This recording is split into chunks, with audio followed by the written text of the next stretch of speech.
নতুন আরেকটা ব্লগ নিয়ে তোমাদের সামনে চলে এসেছি। প্রত্যেক দিনে কিছু না কিছু মুহূর্ত তুলে ধরার চেষ্টা করছি।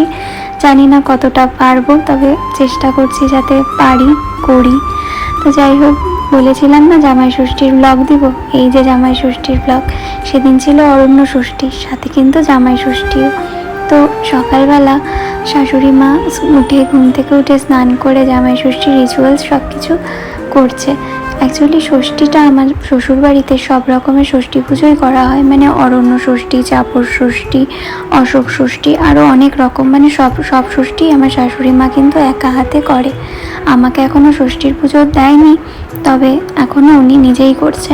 তো যাই হোক, শাশুড়ি মা প্রথমে জিতকে দিল, তারপরে আমাকে দিল, তারপরে আমি আমার শ্বশুরমশাই আর শাশুড়ি মাকে কিন্তু আমি দিলাম।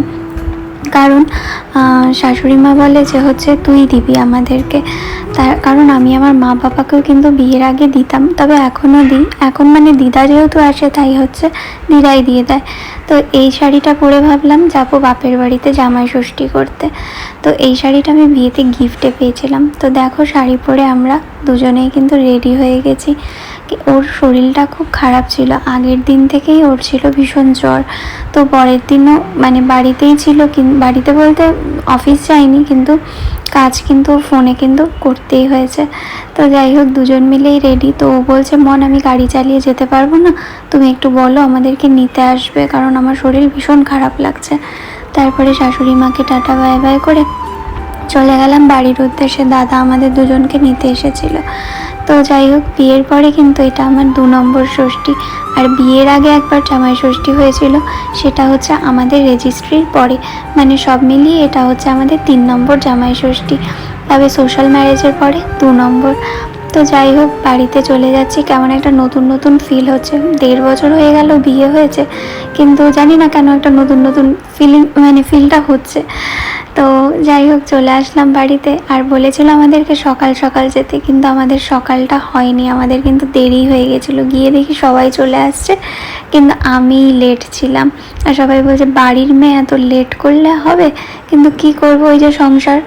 তো যাই হোক, তারপরে এদিকে দেখছি রান্নাঘরে ছর্দি হচ্ছে, মাছ ভাজছে আর জিৎ উকি দিচ্ছে।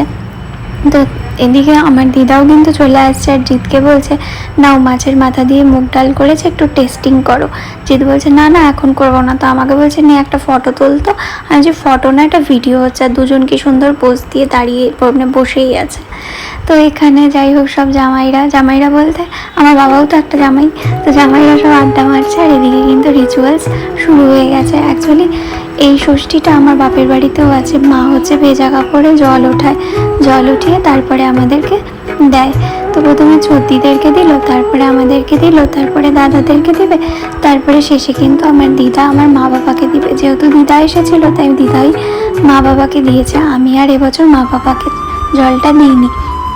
তো যাই হোক, ভালোই লাগলো, ভালোই কাটলো সেই দিনটা। মানে জামাই ষষ্ঠীর দিন না, জানি না কেন ভীষণ গরম পড়ে। আগের দিন ওয়েদারে কিন্তু বৃষ্টি ছিল, কিন্তু ওই দিন কেন জানি না, মানে প্রত্যেকবারই খুব গরম পড়ে। তোমাদেরকেও তাই মনে হয়? একটু জানিও তো। তারপরে দেখো, এখানে ওই যে খাওয়া দাওয়ার পালা, যেহেতু ষষ্ঠী, কিন্তু এই যে এত কিছু যে রান্না করেছে, এরা এত কিছু কি আদেও 2 জামাই খেতে পেরেছে? একদমই পারেনি। কারণ এখানে কিন্তু হাফ হাফ করে আমাদেরকেও খেতে হয়েছে। কি ওই যে মুখটা দেখতে পাচ্ছ, মানে খাওয়ার দেখেই ভাবছি যে কি করে খাবো। প্রথমে 2 জামাই বসেছিল পাঞ্জাবি শার্ট প্যান্ট পরে, তারপরে গরমে এক জামাই হাফ প্যান্ট, আরেক জামাই কিন্তু জিন্স পরেই বসে পড়ছে। তো যাই হোক, সবাই মিলে খেতে বসছি, সবাই একসাথে গল্প করতে করতে, হাসাহাসি করতে করতে একসাথেই কিন্তু আমরা সেদিন লাঞ্চটা সবাই মিলে একসাথেই করি। তো এখানে কিন্তু খেতে খেতে কিন্তু আরেক জামাই কিন্তু চলে গেছিলো। দেখবে এই মাত্র উঠে যাবে, উঠে আবার চলে আসবে, টুক করে চলে গেছিলো টয়লেট করতে। মানে খেতে খেতেও, মানে কি আর বলবো। তো যাই, খাওয়া দাওয়ার পর্ব শেষ, তারপরে আমরা বিকেলে, তো এটাই হচ্ছে আবার ষষ্ঠীর দিন বিকেলবেলাতেই জিৎ গিটার বাজাচ্ছে, আর শিবম মানে হচ্ছে দাদার শালা, ও হচ্ছে প্যাড বলে ওটাকে, প্যাড বাজাচ্ছে। তো এই দিনও ষষ্ঠীর দিন বিকেলবেলা এরকম গান বাজনার মধ্যে দিয়েই রাতটা, মানে দিনটা, রাতটা যেটাই বলো সেটাই পার করলাম। তো কেমন হয়েছে ব্লগটা তোমরা সবাই জানিও, আর তোমাদেরও ষষ্ঠীর দিনটা কেমন কাটলো অবশ্যই বলো কিন্তু। Tata, bye bye.